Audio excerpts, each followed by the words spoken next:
नमस्कार, म सुखदेव अधिकारी। आज पनि यहाँहरू समक्ष त्यही यो लोकको कल्याण र पितृको उद्धार होस् भन्नको खातिरमा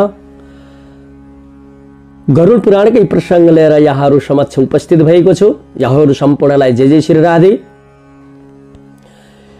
यो प्रसंग जगतको नारायण, जगतको मालिक परब्रह्म परमात्मा श्री हरिले गरुड नाम गरेका महाराजलाई बताउनु भएको थियो। त्यही प्रसंग अत्यन्त पावन पवित्र क्षेत्र भनेको नैमिषा नाम गरेको क्षेत्रमा सौनकादि 88,000 ऋषिहरूलाई सूत पौराणिक नाम गरेका महामुनिले बताउनु भएको थियो। त्यही प्रसंग यहाँहरू समक्ष म लिएर उपस्थित भएको छु। तर हामीले हिजोको प्रसंगमा अन्तिम घडीका कुराहरू सारा बताइसकेका थियौं। आजको प्रसंगमा लौ त राजन, मैले तिमीलाई अब उत्तम षोडशी, मध्यम षोडशी, मासिका श्राद्धको महिमा, कुम्भदान, नारायण बलिको महिमा बताए। अब बाँकी अंशमा तपाईं के सुन्न चाहिबक्सिन्छ भन्नुभयो। सपिण्डनविधिं ब्रूहिं सुतकस्य चलनकं शय्यापदानं समग्रिं तेषां च महिमां प्रभो। भगवान, मैले अब सपिण्डको महिमा, आशोचको निर्णय, शय्यादान, पददान आदिको महिमा सुन्न पाऊँ भनेर भन्नुभयो। नपिण्डो मिलितो येषां पितामह शिवादिषुः भनेको कारणले गर्दा जसको मृत्यु भयो, मृत्युपछि सपिण्डद्वारा त्यो शुद्ध भइन्छ, प्रेतत्वबाट बल्ल देवत्वमा गइन्छ। जसको मृत्यु भयो त्यसको पितामहादिबाट पितामहादिमा लगेर जोड्नु। अनि मिलन, यदि त्यसरी जोड्नु, यदि मिलन भएन भने के हुन्छ भनेको कुरामा अशुद्ध स्यात् सदा पुत्रो न शुद्धन्ति कदाचन सुतकेन निवरवेत सपिण्डीकरणं विना। जसको मृत्यु भयो तिनका छोराहरूले अनेक प्रकारका पददान गरे, अनेक प्रकारका दानहरू गरे, तीर्थ गरे, व्रत गरे, अनेक किसिमका कुरा गर्दे। तर जबसम्म सपिण्डको मिलन हुँदैन तबसम्म त्यो प्रेतत्वबाट देवत्वमा जाँदैन। त्यो प्रेतत्व छुटाउनको लागि प्रेत नाम परित्यज्य यया पितृगणे दिशेत, प्रेतत्व निवृत्तिको लागि प्रेतत्व हटाएर पितृगणमा लैजान अनि त्यसपछि देवत्व हुनको लागि पितृपंक्तिमा राख्नको लागि आफू स्वच्छ पवित्रता देखि निवृत्ति भएर अथवा त्यो आशोजति निवृत्त हुनको लागि सपिण्डी गर्नु। जब सपिण्डी गर्दा कसरी गर्नु भन्दा बाबाको हजुरबा आदिमा लगेर मिलाउनु, आमाको सासु हजुरआमाहरूमा गएर मिलाउनु। यसरी सपिण्डी भइसकेपछि बल्ल प्रेतत्वबाट निवृत्ति भएर जान्छ। लौ त राजन, बाँकी अंशमा कसलाई कति दिन सुतक लाग्छ भनेर यो सोधेको खण्डमा अब यहाँहरू समक्ष आशोचको निर्णय कुरा हुन्छ। हामीले यो आशोचको निर्णय कुरा गरेर त हाम्रा सानाबा बितेछन्, सानीमा बितेछन्। अनि भने त्यसपछि म 1 वर्षसम्म त टीका लगाउँदिन, केही पनि गर्दिन भन्यो। जब आफ्नो आफन्तजन सपिण्डभित्रका मरे, आफ्ना सानाबा ठुलाबा अथवा आफन्तजन मरिसकेपछि यदि बार्ने हो भने 1 वर्षसम्म राजसी र तामसी गरेको भोजन गर्नु भएन, बासी खान भएन, लसुन खान भएन, पियाज खान भएन, मांस आदि त कुरै छोड्दिम। अनि नोनोकी त खान भएन, अनि बाहिरको होटल आदिमा खान भएन। अहिले त यो विडम्बना के भने मेरो बाबा, मेरो सानो बाबा बित्नुभयो, मेरो फलानो बित्यो भन्यो, म त दशैंको टिको लगाउँदिन, तिहारको टिको लगाउँदिन भन्यो। अनि त्यसले अनि मांस आदि खान्छ, आफूलाई मन लागेको ठाउँमा होटल आदिमा गएर खान्छ। जब दशैंको बेलामा टिको लगाउँदैन उता काट्न थाल्छ। त्यो आशोज भएन। यदि समवेदना त्यसलाई जति दुःख परेको छ, त्यसलाई जस्तो मर्का परेको छ, जस्तो त्यसलाई आफ्ना बाबा, आफ्ना आमा, आफ्नो अन्तजन गुमाएको जो क्रिया पुत्री अथवा बारेर बसेको छ त्यसको बराबर हुन त त्यसले चाहिँ शुद्ध भएर बस्न पर्यो। तर मनले त सम्पूर्ण गर्छ, तर तनले खान छोड्दैन। त्यो आशोच चाहिँ भएन भनेर गरुडलाई परमपिता परमात्माले भन्नुभयो। यो आशोचको निर्णय यहाँहरू समक्ष दशाहेन सपिण्डस्तु शुद्धन्ते पितृ प्रेत सूतके त्रिरात्रेण सकुल्यास्तु स्नत्ता शुद्धन्ति गोत्रजः भनेको कारणले सपिण्डी भित्रका दशा भाइहरूले 10 दिनमा शुद्ध हुनु भने सपिण्डी भन्दा बाहिरका भाइहरूले 3 रातमा शुद्ध हुन्छन्। एउटै गोत्र एउटै वंश भए तापनि यदि 7 पुस्ता नागिसकेको छ भने केवल स्नान गरेर मात्र शुद्ध हुन्छ। चतुर्थी दशरात्रम सात षड्विनी पुंसी पंचमे षष्ठे चतुरः प्रोक्तम सप्तमे च विनात्रयम् 4 पुस्ता पुगेका दाजुभाइहरू 10 दिनमा शुद्ध हुन्छन्। 5 पुस्ता पुगेका छन् भने 6 रात्रिमा शुद्ध हुन्छन्। 6 पुस्ता पुगेका छन् भने 4 दिनमा शुद्ध हुन्छन्। 7 पुस्ता चल्दा चल्दै छ भने 3 दिनमा शुद्ध हुन्छन्। 8 पुस्ता पुगिसकेका छन् भने 1 दिनमा शुद्ध हुन्छन्। 9 पुस्ता पुगिसके भने 2 प्रहरमा नै शुद्ध हुन्छन्। 10 पुस्ता पुगिसकेस केवल स्नानले गर्नु। यत्शेषम दशरात्रस्य तावदेव शुचि भवेत्। राजन यदि कोही प्रदेश गएको छ भने गाउँमा आशोच सुनो। जति दिनमा आशोच सुन्यो र जति दिन आशोच छ त्यहीबाट बार्नु। अनि 1 वर्ष पुगिसकेपछि सुन्यो भने स्नान मात्र गर्नु, त्यो भन्दा फेरि बार्नु पर्दैन।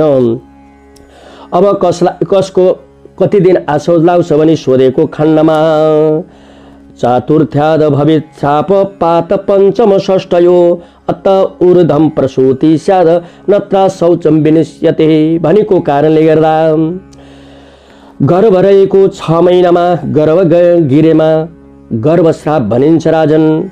5 महिना 6 महिनामा गर्भ तुयो भने गर्भपतन भनिन्छ। 6 महिना पछिको समयमा गर्भबाट बच्चा जन्मेका त्यसलाई प्रसूति भनिन्छ। त्यसैलाई आधार मानेर यो आशोचको निर्णय गरिएको छ राजन। गर्भ रहेको 3 महिनामा भित्रमा गर्भ तुयो भने आमालाई 3 रात आशोच लाग्ने। 4 महिनामा गर्भ गयो भने 4 रात आशोच लाग्ने। अन्य सपिण्डीहरूले स्नान गरे मात्र शुद्ध हुन्छन् राजन। 4 महिनाको कुर्यो। अनि 5 महिना 6 महिना आदिमा गर्भ तुन गयो भने 6 दिन सुतक लाग्दछ। अन्य सपिण्डीहरूले 3 रात मात्रै बारे हुन्छ राजन।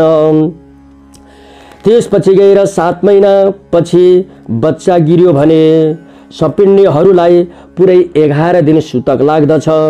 बच्चा जन्माएकी स्त्री सुत्केरीहरूले शुभ कर्म गर्ने अवसर भने छोरो जन्मिएको भए 21 दिन र छोरी जन्मिएको भए 30 दिनसम्म पछि बल्ल अरु शुभ कर्म गर्नु राजन।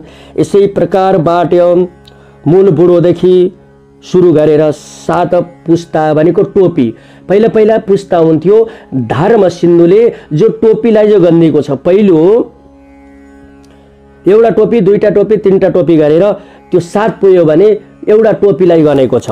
बच्चा जन्मिएको हो। यसै प्रकारबाट मूल बुढोदेखि सुरु गरेर 7 पुस्ता 7 सम्मका बाबालाई सपिण्डी भनेर भनेको छ। 7 देखि 14 सम्मकाहरूलाई सान्नोदक भनेर भन्छ भने 15 देखि 21 सम्मका वंशज भनिन्छ। यी 21 वंश मध्येमा 7 पुस्ता सपिण्डीहरूलाई सान्नोदकहरूलाई वंशजलाई यसरी विभाजन गरिरहेको छ। जब बच्चा जन्मियो सालनाल काट्न भन्दा पहिला मर्यो भने सपिण्डीहरूलाई 3 रात मात्र आशोच लाग्ने। जब नाल काटिसकेपछि त्यसको मृत्यु भयो भने 10 दिन आशोच लाग्ने। सारालाई पुरै 10 रात चाहिने आशोच लाग्दछ राजन। बच्चा 7 महिनादेखि 3 वर्षसम्ममा मृत्यु भएमा 1 दिन र जलाएदेखि 3 रात जुठो लाग्दछ राजन। यसरी आशोचको निर्णय गर्दै गर्दै जानुभयो शौनकादि 88 ज्यरस्यहरूलाई सुत पौराणिक नाम गरेका महामुनिले। लौ त राजन बाँकी अंशमा तपाईँले कसको कति जुन जुठो लाग्दो रहेछ भनेर मलाई सारा निदो गराउनु भन्नुभयो। मामाको मृत्यु भएमा भान्जा र भान्जीलाई 36 घण्टासम्म आशोच लाग्दछ राजन। मामा बित्नुभयो माइजू बित्नुभयो। यदि मामा र माइजू बितेको खण्डमा भान्जा र भान्जीलाई 36 घण्टा। अनि भान्जा भान्जी यदि मरे भने मामा र माइजूहरूलाई 3 रात जुठो लाग्ने। यसै गरी मावली आमा अथवा मावली बाबा मरे भने 3 रात बार्नु महता मयम मृतायम दहुत्रस्य दैहित्रस्य पवित्री। अर्कै गाउँ हो भने त उही 36 घण्टा नै आसो लाग्दछ। छोरी पट्टीको छोरा नाति मरेमा मावलका बाबा आमालाई यदि छोरीको छोरो नाति मरो भने मामाका बाबा आमालाई 3 दिन जुठो लाग्ने राजन। ससुरासु या ससुराको मृत्यु भएमा ज्वाइँले 3 रात जुठो बार्नु। अनि त्यसपछि गएर ज्वाइँको मृत्यु भएमा सासु ससुराले 2 रात आसोज लाग्नु, 1 रात आसोज लाग्नु। सालाको मृत्यु भो, जेठानको मृत्यु भो, यदि सालाको जेठानको मृत्यु भएमा ज्वाइँ भिनाजुले 1 दिन जुठो बार्नु। अनि भिनाजु र ज्वाइँको अनि साला र जेठानहरूले 1 दिन जुठो बार्नु। आमाकी दिदी, आमाकी बहिनी, फुपू, सौतनी आमाको दिदी बहिनीको यदि यिनीहरूको मृत्यु भएमा 36 घण्टा आसोज लाग्नु। अनि त्यसपछि गएर यदि भदाहरू बित्नु भयो भने फुपूले स्नान गरे मात्र शुद्ध हुन्छन्।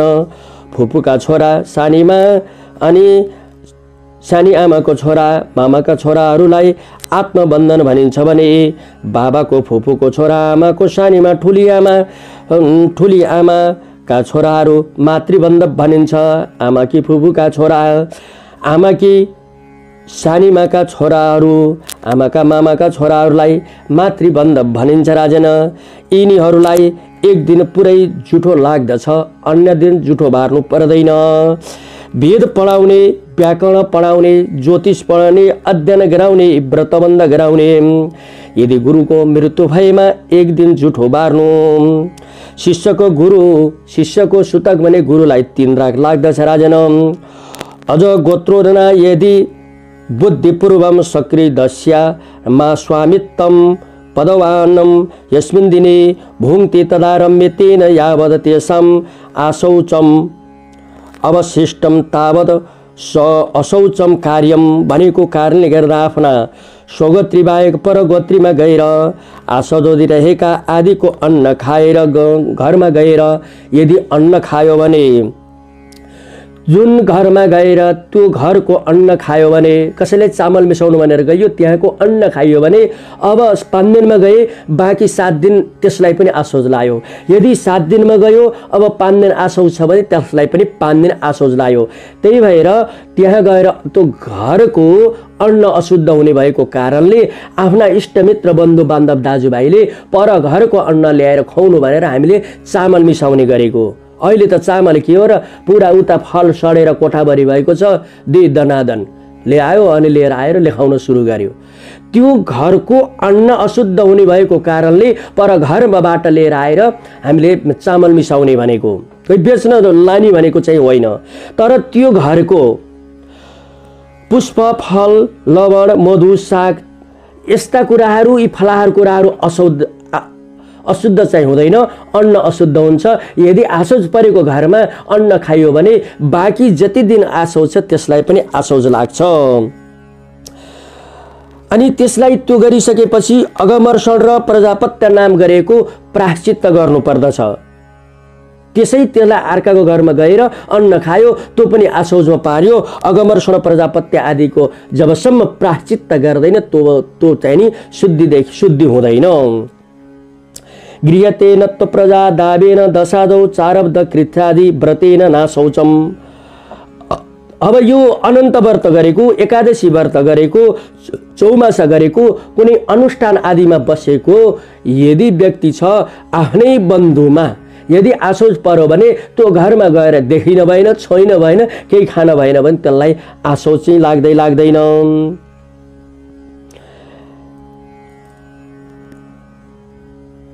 आशो लाग्दैन। क्षितितानम दिक्षणी यो तर भनेको कारणले गर्दा त्यसलाई आशोज चाहिँ लाग्दैन।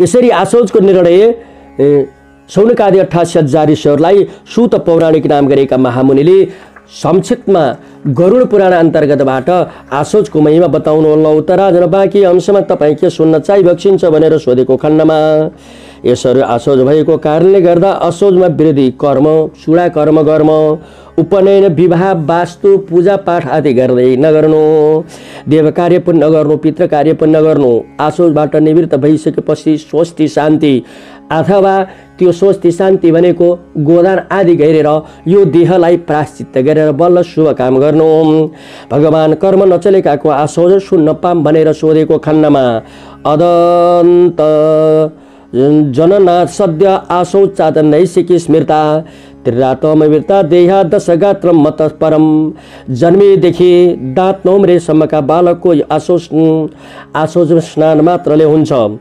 दाँत उम्रेको क्षौर कर्म नभएकाको आसोज एक रातसम्म हुन्छ राजन। क्षौर कर्म भएको व्रतबन्ध नभएको आसोज 3 रातसम्म हुन्छ। व्रतबन्ध भएको रहेछ भने पुरै 10 दिनसम्म आसोज लाग्दछ।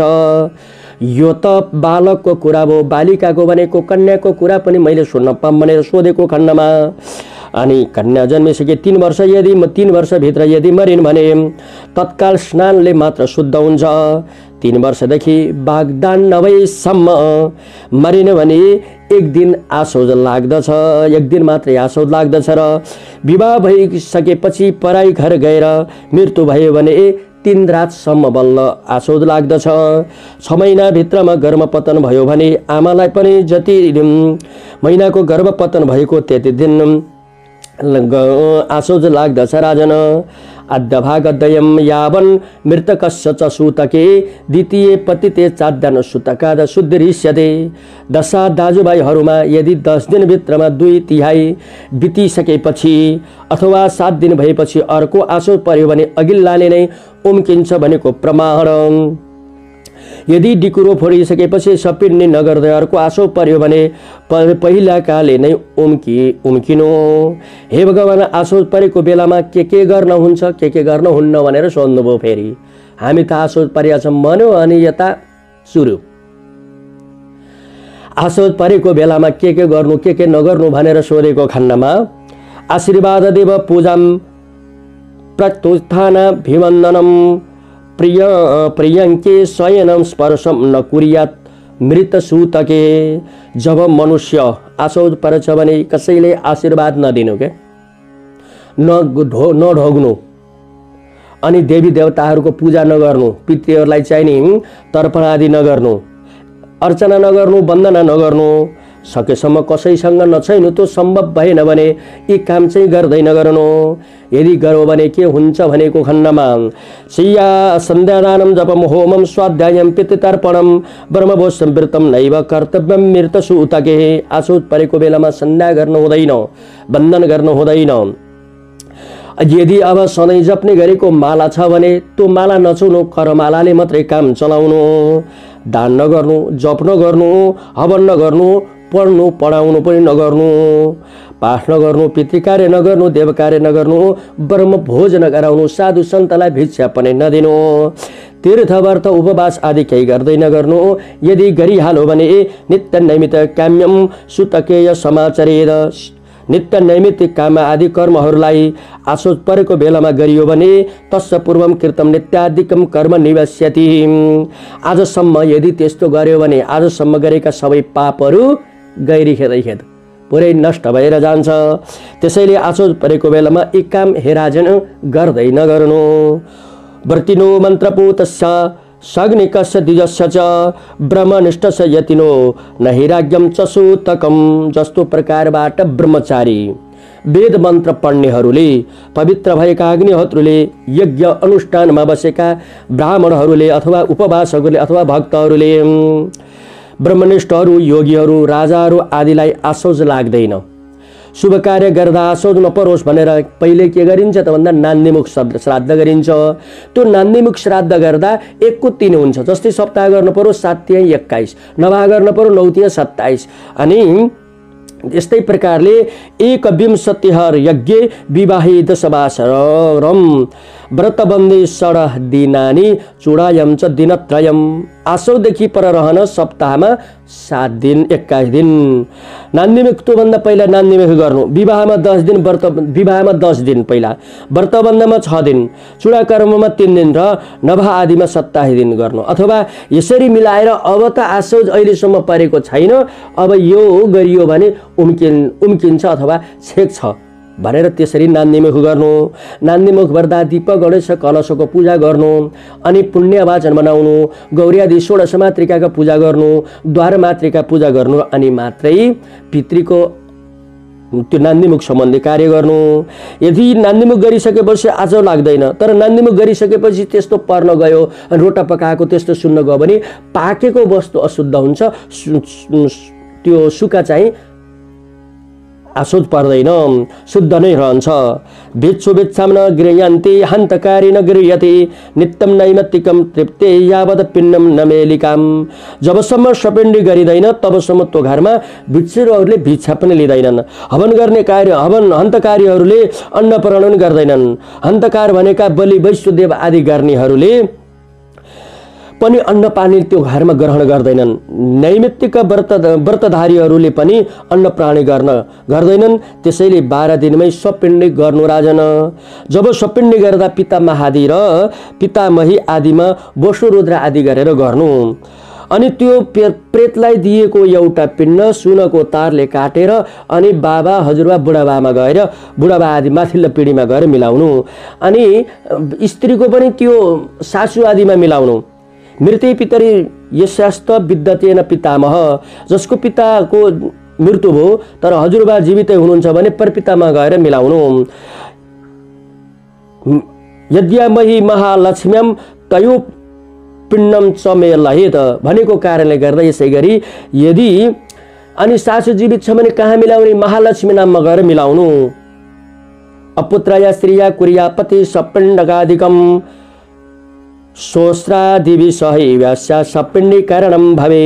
जब स्त्रीका छोराहरू छैनन्, कुनै स्त्रीका छोरा छैनन् भने तिनको गर्भ तिनको कर्म तिनको सपिण्डी पतिले नै गर्नु, तिनको सपिण्डी आदिले नै गर्नु। स्त्रीको पुरुषले सँग मिलन गर्न हुँदैन। अनि त्यो सासूहरूसँगै लएर मिलाउनु। कुनै स्त्रीपति पनि छैनन् भने कुनै पुरुषका स्त्री पनि साथमा साथी गएन भने पहिला पुरुषको गर्नु अनि स्त्रीको गर्नु। कि पहिला जे कर्म गरे पनि पहिला पुरुषको गर्नु। जब यसरी सपिण्डी गरिसकेपछि देवी देवताको पूजा गर्नु, हवन गर्नु, गीता पाठ गर्नु, अनि श्रीमद् भागवत पाठ गराउनु, वेद पाठ गराउनु, मन्त्र आदिका जापहरू गराउनु। अनि पञ्चक परेको रहेछन् त्यसै दिन पञ्चक विधिले पनि शान्ति गर्नु। अब शय्याको महिमा सुन्न पाम भन्नुभयो। फेरि शय्यादानम प्रशंसन्ति सर्वे देव प्रसा सभा सखा। यो शय्यादानको अत्यन्त महिमा छ।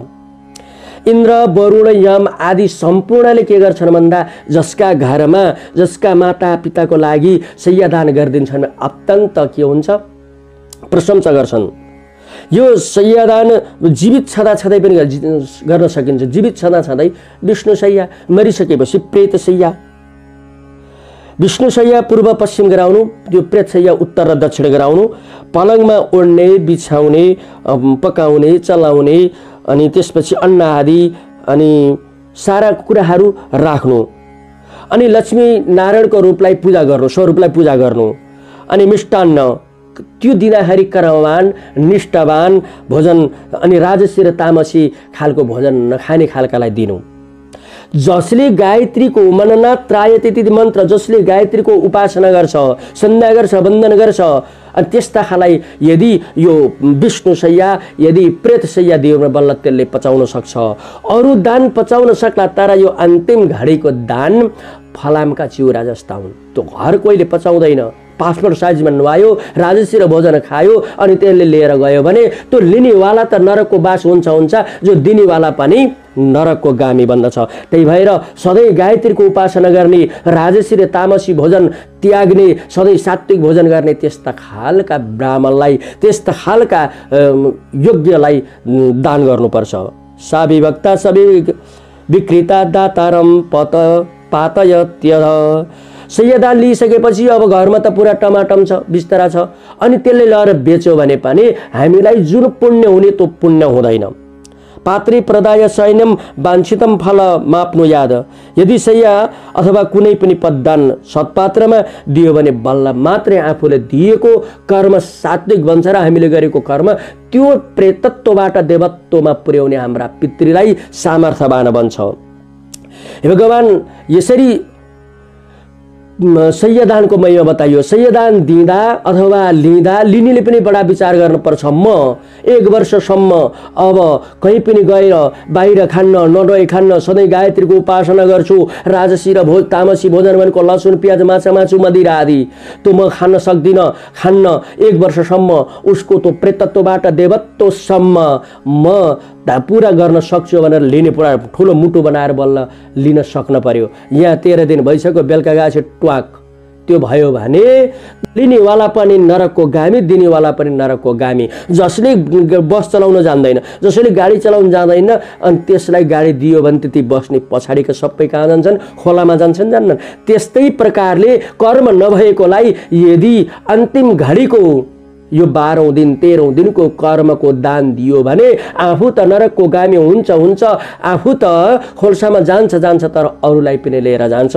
त्यही भएर लिनेवालाले पनि कर्मवान हुनु पर्यो, दिनेवालाले पनि सोचेर दिनु पर्यो। तर लिइसकियो, कसैले देखे आएन भन्न पर्दैन, स्वयंमा घट्छ, त्यो आफ्ना सन्ततिमा घट्छ। त्यही भएर यो दान अत्यन्त फलामका चिउरा जस्तो दान हो। जसले गायत्रीको उपासना गर्दैन, जसले भगवानको चिन्तन गर्दैन, भजन गर्दैन भने त्यसले कदापि पचाउन सक्दैन। यो ध्रुव सत्य कुरा हो। यसरी सयदानको अत्यन्त महिमा छ, सयदान गर्नै पर्छ। तर पददानको महिमा सुन्न पाम भनेर फेरि सोध्नुभयो। छत्रोपानः वस्त्राणि मूर्तिका च कमण्डलो आसनं पञ्चपात्राणि पदम यस विधम स्मृतम। यो हामीले सयदानको महिमा बताइयो। अब पददानको महिमा। पददान गर्दाखेरि खाट हुँदैन, पददानमा अरू सबै कुरा हुन्छ।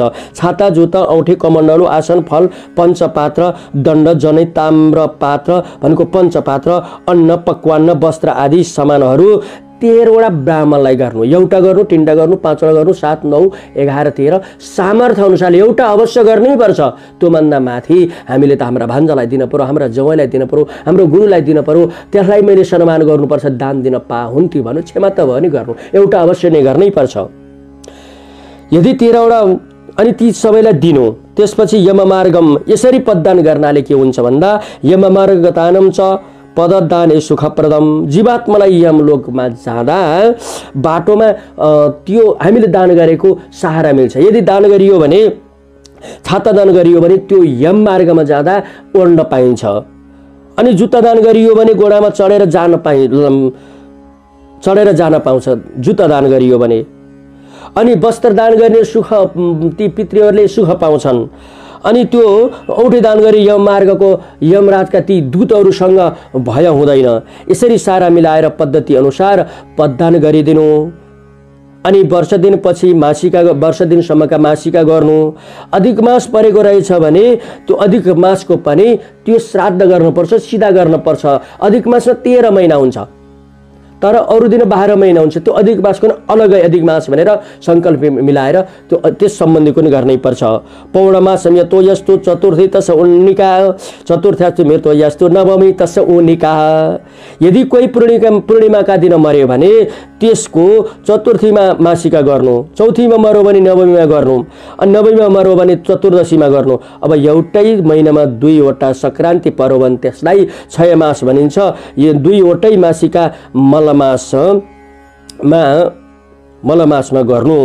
हे भगवान, यो मलमासको महिमा बताउन पाम, यो मलमासको महिमा सुन्न पाम भनेर फेरि गरुड नाम गरेका महाराजले बताउनु भयो, सोध्नुभयो। अनि यही प्रसङ्ग, हे परमपिता परमात्मा, हे गुरुदेव, यो महिमा, अधिक मासको महिमा, पुरुषोत्तम महिमा, यो मलमासको महिमा सुन्न पाम भनेर सोधेको खण्डमा राजन तिमीले अत्यन्त महिमा, यो मलमासको महिमा अत्यन्त पावन हो, अत्यन्त पवित्र हो, त्यसको महिमा तिमीले सोध्यौ, म तिमी धन्य नमान म भन्छु भनेर शौनकादि 28,000 ऋषिहरूलाई सुत पौराणिक नाम गरेका महामुनिले मलमासको अधिक मासको महिमा बताउन लाग्नुभयो। जब एकपटक के भएछ भने हिरण्यकश्यप नाम गरेको एकदम ठुलो राक्षस दैत्य अनि हिरण्याक्ष जब मरिसकेपछि दादा हिरण्यकशिपुले भाइलाई मार्नेवालालाई म त्यसको बदला लिन्छु है भन्यो। जबसम्म मेरो भाइलाई मार्नेवाला त्यसैलाई काटेर त्यसको खुनबाट मैले तर्पण जबसम्म दिन्न तबसम्म मेरो अन्तर आत्मा शुद्ध हुँदैन भनेर धम्कियो है। त्यसलाई म छोड्दिनँ भन्यो, बदला लिन्छु, खुनका बदला खुनले भन्दा चाहिँ खुन पुरा कसिएछ। अनि भगवान विष्णुसँग लड्न बडा तम्त्यार भयो। के भगवान विष्णुसँग त एउटा सकेन। अब यसलाई नजिते भएन, त्रिलोकको मालिक नि म बन्छु भनेर बन्छु भनेर निर्णय गर। कसको उपासना गर्ने? कसैले शिवको गर्छन्, कसैले विष्णुको गर्छन्, कसैले ब्रह्माको गर्छन्, कसैले देवीको गर्छन्। आफ्ना इष्ट देवता जसलाई प्रसन्न लाउँछ, आफ्ना गन्तव्य कुरा, आफ्ना मनका कुरा जसले सुन्छ त्यसैलाई गर्ने हो। हिरण्यकशिपुले के गरेछ भन्दा मैले अब ब्रह्माजीको तपस्या गर्छु भनेर अनि ब्रह्माजीको तपस्या गर्न जङ्गलतर्फ गयो। जब जङ्गलमा जाने भएपछि पहिला त श्रीमतीसित सल्लाह गर्न पर्यो, प्यारी अब तिम्रो देहो र मेरो भाइलाई अब विष्णुले मारिदियो, त्यसलाई चाहिँ नि अब मैले बदला लिन्छु, म तपस्या जान्छु। त्रिलोकको मैले तपस्या जितेला त्रिलोकको मालिक बनेपछि तिमी अत्यन्त प्रसन्न, तिमी त्रिलोककै मालिक नै भन्छौ भनेर पत्नीसित बिदा भएर जङ्गलमा गयो। यो कुरा देवताहरूले थाहा पाएछन्। त्राइमाम्बो त्यसपछि सम्पूर्ण देवी देवताहरू भएर अनि ब्रह्मा थिम, गुरु बृहस्पति थिम गएछन्। महाराज अब यो हिरण्यकशिपुले यदि तपस्या गर्यो भने यसले त्रिलोकका जित्छ, हामीले स्वाहा गर्न पाइँदैन, स्वदाह गर्न पाइँदैन, हामी अत्यन्त अब के गर्ने भनेर हाहाकार भयो। अनि गुरु बृहस्पतिले सुगाको रूप लिएर, चराको रूप लिएर जानुभएछ र हिरण्यकशिपु जङ्गलमा गयो। एउटा जङ्गलमा गएर तपस्या गरेर लागेको अनि नारायण भन्यो। यो त मेरै शत्रुको नाम लिन्छ, यो त आज राम्रो रहन्छ, यो रुख राम्रो रहन्छ। अलि पर गएछ, फेरि नारायण भन्यो। यो रुख पनि ठिक रहन्छ। यता दक्षिणतिर गएछ अनि त्यहाँ गएर फेरि तपस्या गरेर नारायण भन्दो रहेछ। सारा बुट्टामा गएर तपस्या गर्न लागेको नारायणको आवाज आयो। आज उत्तम तिथि मिति मुहूर्त नक्षत्र करण योग बेला राम्रो परेको रहेनछ भनेर अनि घरमा गयो। श्रीमतीलाई बडा आश्चर्य लाग्यो। मेरो बुढो त बोल्दैन थियो, बोलेपछि त अत्यन्त गरेर आउँथ्यो। अब यो कुरा जान्न पर्यो भन्ने कुरा जानिसकेपछि त्यहाँ अनि सोधिन्। त्यत्रा नोकरहरू थिए, काम गर्नेवाला थिए। आज महाराजलाई म भोजन गराउँछु भने आफै पानी पिलाइन्, चिया पिलाइन्। महाराज तपाईँ बोल्नुहुन्थेन, बोलिसकेपछि त यो गरेर आउनुहुन्थ्यो भन्दा नबोल न। म त जुन रुखमा गयो त्यही रुखमा मेरो शत्रुको नारायण आउँछ। चराले पनि नारायण भन्दा नारायण भनेर त्यस्तो आवाज आयो। मलाई त विश्वास लागेन। अहिलेसम्म म चराले बोलेको देखेकै थिइनँ। त्यो नदेखेपछि त सुनेकै थिइनँ, सुनेकै थिइनँ मैले भन्दा पक्का तिमीलाई म झुट बोलेको होइन। म जुन रुखमा तपस्या गर्न भनेर लागेको त्यो रुखमा त नारायण भन्यो। अनि धेरै रुखहरूमा म गएँ तर मैले त्यो मेरै शत्रुको नाम आयो, मलाई ध्यान भङ्ग भयो अनि म फर्केर आएँ भनेर अत्यन्त त्यस्तो गराउँदा गर्दै राति सेनमा पनि त्यस्तै गरिन्। अनि कामी मोर्दछ कामका बस परि हा काम कामै भनी, दम्मी मोर्दछ दामका बस परि हा दाम दामै भनी, लोभी मोर्दछ लोभका बस परि हा लोभ लोभै भनी, जान्छन् भक्त मुसुक्क हाँसी खुसी भई हा राम रामै भनी। जसलाई यदि कोही अहङ्कारी छ भने त्यसको प्रशंसा गर्नु, त्यसको औषधि नै त्यही हो। त्यसलाई जब प्रशंसा गरियो भने त खुसी हुन्छ। आज कयादुले हिरण्यकशिपु आफ्ना श्रीमानलाई त्यसलाई बडा प्रशंसा गरिनु। म कति भाग्यशाली, तपाईँ जस्तो कि पत्नी हुन पाउने, तपाईँले तपस्या गर्न जाने, ब्रह्माजीलाई सिद्ध गर्ने, ब्रह्माजीले त्रिलोकको अधिकार दिने, तपाईँ त्रिलोकको मालिक म मालिक नि। कति धैर्य भने त्यस्तो शब्द गराउँदै अनि पक्का भनेको थियो। अनि चराले पक्का भनेको थियो फलाना रुखमा बसेँ, त्यहाँ पनि नारायण आवाज आयो भन्दै त्यो रात्रि 108 पटकसम्म नारायणको शब्द उच्चारण हुँदा अनि त्यो भित्र भएका त्यही नारायण भगवानका नामले अन्तरात्मा शुद्ध भयो। त्यसै दिन कयादुको गर्भमा बच्चा बस्यो। बसेपछि अनि त्यसपछि केही दिन समय मिलाएर त्यो हिरण्यकशिपु अनि कहाँ गए भने जङ्गलमा गए अनि ब्रह्माजीको तपस्या गरे। तपस्या गर्दा गर्दा 36 वर्ष पर्यन्तसम्म तपस्या गरी ब्रह्माजी प्रसन्न हुनुभएछ। यसले त धेरै वर्ष तपस्या गर्यो अनि म पक्का आउनुपर्छ भनेर ब्रह्माजी आउनुभयो। अनि उत्तिष्ठ तिष्ठ भद्रम थिए तपसिद्धोपि कश्यप, तिमीले के चाहन्छौ भन्दा म त्रिलोकको मालिक हुनु पर्यो भनेर भने। म अस्त्र शस्त्र जल तलले म नमरु भन्ने प्रतिज्ञा गरे। यो त हुँदैन भन्दा त्यसमा तपाईँले यो त यो संसारमा आएपछि अवश्य मर्नुपर्छ। दिन आएपछि रात आउँछ, रात आएपछि दिन आउँछ, तर जन्मेपछि मर्नुपर्छ, मेरो बसको छैन भन्दा त्यसमा तपाईँका सृष्टिले मर्नु नपरोस्, अस्त्र शस्त्र कसैले मर्नु नपरोस् भन्ने वरदान माग्यो। न मासमा मरु, न जलमा मरु, न थलमा मरु, न पशुले मरु, न अस्त्रले मरु, न शस्त्रले मरु, न दिनमा मरु, न रातमा मरु, न भित्र मरु, न बाहिर मरु। त्यस्तो प्रतिज्ञा चाहिँ ब्रह्माजीले तथास्तु भन्नु लिएर आयो। यता प्रहलाद नाम गरेका बाबु जन्मिए अनि त्यसपछि त्यसलाई मार्न भनेर अत्यन्त कोसिस गर्यो। हिरण्यकश्यप विश्वविद्यालय भन्ने खोलो, त्यही दाखिला गर्यो। शल्य मर्करलाई गुरुको आचार्य बनाइदिए, पढ्न पठायो। अनि पढ्न पठाइसकेपछि मेरो छोरालाई पढ्न पठाएको कति भएको रहेछ त, कति पढेछ भनेर अनि गुरुकुलमा गए। ती प्रहलाद बाबुले आफ्ना छोरालाई काखमा लिएर, बाबु तिमीले के पढ्यौ भनेर भने। श्रवणम कीर्तनम विष्णु स्मरणम पादसेवनम। बाबा, वास्तवमा जीवनलाई उज्यालो बनाउनको साधन त परलोकमा, यो लोकमा भुक्ति र परलोकमा मुक्ति पाउनको खातिरमा त मैले एउटै कुरो जाने, भगवत त्यो परमपिता परमात्माको ध्यान मनन चिन्तन कीर्तन है, श्रवण कीर्तन भगवानको चरण पादुकाको स्मरण है भन्दा भेट यो मेरै शत्रुको नाम लिने भनेर अनेक मार्नलाई प्रयास गर्यो। त्यसले विष खिलाएन कि, ठुलो कुवामा डुबाइदिएन कि, पर्वतबाट फेकेन कि, अनि आगामा जलाएन कि, अनेक यातना गर्यो। त्यहाँबाट केही गर्दा नसकेर हार खायो।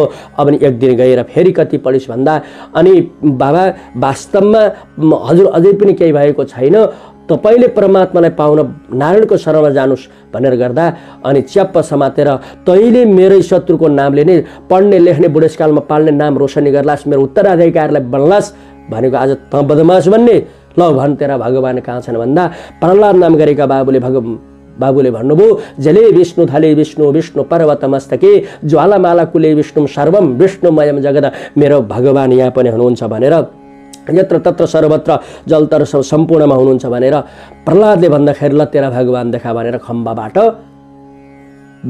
त्यो गधा प्रहार गरेको खम्बामा त नृसिंह नाम गरेका भगवान प्रादुर्भाव हुनुभयो। अनि त्यही नृसिंह अवतार नाम गरेका भगवानसँग युद्ध भयो। अनि मलाई कसैले मार्न सक्दैन भनेको थियो, त्यही मलमास मासमा नमरु भनेको हुँदा अधिक मास भगवानले रचना गरेर नृसिंह नाम गरेका भगवानको प्रादुर्भाव भयो। त्यही न मासमा, न जलमा, न थलमा, न अस्त्र, न शस्त्र, कसैले पनि न नरले न पशुले भन्दा न नर जस्तो पनि छैन, पशु जस्तो पनि छैन, अस्त्र भनेका नङ्गहरू पनि केही पनि भएनन्। अनि त्यसरी भगवान नृसिंह अवतार लिएर हिरण्यकश्यप नाम गरेका दैत्यलाई संहार गरेको कारणले गर्दा यो मलमास हो। यो मलमास अत्यन्त पावन छ, पवित्र छ। यो त्यो मै परेको महिनामा यो मलमास सम्बन्धीको पनि एउटा प्लस मासिका गर्नु, यसरी कर्म गर्नु। अब यसरी हामीले राजन तिमीलाई मैले यो आश्चर्यको सम्बन्धी र यो मलमास सम्बन्धीको महिमा बताएँ। बाँकी अंशमा तपाईँ के सुन्न चाहिन्छ भन्दा म नारायण बलिको कुरा पनि तपाईँले सुन्नुभएको थियो। यदि नारायण बलि कोलाई गर्नु 35 किसिमका नारायण बलि हुन्छन्। त्यो समय जस्तै छतभित्र मर्यो, गाडीमा मर्यो, हस्पिटलमा मर्यो, अथवा कसैले मरिसकेपछि जुत्ता चप्पल ती छालाका पेटीहरूले अथवा जो नछुने वस्तुले, नछुने चिजहरूले, नछुनेहरूले छोए भने अनि त्यसमा पनि नारायण बलि गर्नु। त्यो मनुष्य लोक प्रेत लोकाद मनुष्य प्रेतमा लोकमा गइसकेपछि पितृतिर जाउन त्यसलाई बाधा पर्छ। त्यसका कर्मले पनि सामर्थ्यवान बन्दैनन्, सक्रियवान बन्दैनन्। त्यही भएर नारायण बलि गरिदिनु 11औं दिनका दिन। यदि कसैको हात्तीका कारण मृत्यु भएको छैन, सुनको हात्ती बनाएर दान गर्नु त्यसलाई। अनि यदि राज्यको तर्फबाट मारिएको रहेछ भने सुनको मान्छे बनाएर दान गर्नु। यसरी नारायण बलिको महिमा छ। अनि त्यसपछि गएर चोरले मारेको भएदेखि दुहुनो गाई बनाएर दान गर्नु। अनि सिंहको कारणले जनावरले मारेको भएदेखि अनि त्यसलाई पनि यसरी दुहुनो गाई दान गर्नु। शत्रुद्वारा मरेको रहेछ भने गोरु दान गर्नु। अनि साँडीबाट मरेको रहेछ भने सुनको त्यो साँडी बनाएर दान गर्नु। अनि बिस्तरमा मरेको रहेछ भने कपास सुन आदि दान गर्नु। अनि दिशा पिसाब आसो अवस्था मरेको रहेछ भने विष्णु प्रतिमा बनाएर दान गर्नु। संस्कार नभई मरेको रहेछ भने कसैको व्रतबन्ध गरिदिनु क्या। अनि घोडाद्वारा मरेको रहेछ भने सुनको घोडा दान गरिदिनु। कुकुर आदिद्वारा मरेको रहेछ भने क्षेत्रपाल देवताको थापना गरिदिनु, मूर्ति प्रतिष्ठा गरिदिनु। यदि बदैलो सुँगुर आदिद्वारा मरेको रहेछ भने राँगो दान गरिदिनु। कुनै किरा आदिबाट मरेको रहेछ भने गहुँ दान गरिदिनु, रुखले मिचेर मरेको रहेछ भने सुन दान गरिदिनु, गाईद्वारा मरेको छ नि द्रव्य दान गरिदिनु, अनि त्यसपछि गएर भिरबाट खसेर मरेको रहेछ भने धान दान गरिदिनु, अनि काठबाट मरेको रहेछ भने धार्मिक स्थल बनाइदिनु, अनि हतियारद्वारा मरेको रहेछ भने भैँसी दान गरिदिनु, अनि त्यसै पछाडिबाट ढुङ्गाले मरेको रहेछ भने बाछा गाई आदि दान गरिदिनु, विषद्वारा मरेको रहेछ भने सुनको पृथ्वी बनाएर दान गरिदिनु, अनि फाँसीद्वारा मरेको रहेछ भने सुनको बाँदर बनाएर दान गरिदिनु, पानीमा डुबेर मरेको रहेछ भने सुनको वरुण मूर्ति बनाएर दान गरिदिनु, हैजा आदिबाट मरेको रहेछ भने ब्रह्मभोज गराइदिनु, अनि त्यसपछि गएर गल्लाएर मरेको रहेछ भने घृत घिउहरू दान गरिदिनु, अनि दम आदि भन्ने रोगबाट मरेको रहेछ भने वृक्ष तामाको वृक्ष बनाएर दान गरिदिनु, अनि पखालाले मरेको रहेछ भने 1,00,000 गायत्री जाप गराइदिनु गर्नु, त्यसपछि डाकिनी साकिनी मरिमा साना बेत्तल आदिले मरेको रहेछ भने रुद्री गरिदिनु, अनि चट्याङबाट मरेको रहेछ भने विद्या दान गरिदिनु, जहाज आदिबाट मरेको रहेछ भने वेद पाठ गराइदिनु, अनि छुन नहुने बेलामा त्यति बेला मर्यो भने पुराण आदि दान गरिदिनु, अनि त्यसपछि नाग आदि मरेको रहेछ भने अनि सुनको नाग बनाएर त्यसरी गरिदिनु। यस्ता विविध छन् जसलाई जति बेला गर्न पर्यो आफ्ना गुरुहरूसँग परामर्श लिएर सल्लाह लिएर निर्णय धर्म सिन्धुका कुराहरूलाई आधार मानेर त्यो नारायण बलि गरियो भने यो मनुष्य प्रेत लोकमा गएको प्रेतत्वबाट देवत्वमा आयो भने मुक्ति हुन्छ।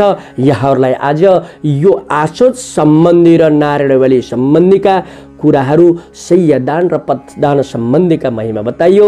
फेरि यस्तै यस्तै प्रसङ्ग लिएर हामीहरू यहाँहरू समक्ष उपस्थित हुनेछौँ। अहिलेलाई भने जय श्री राधे।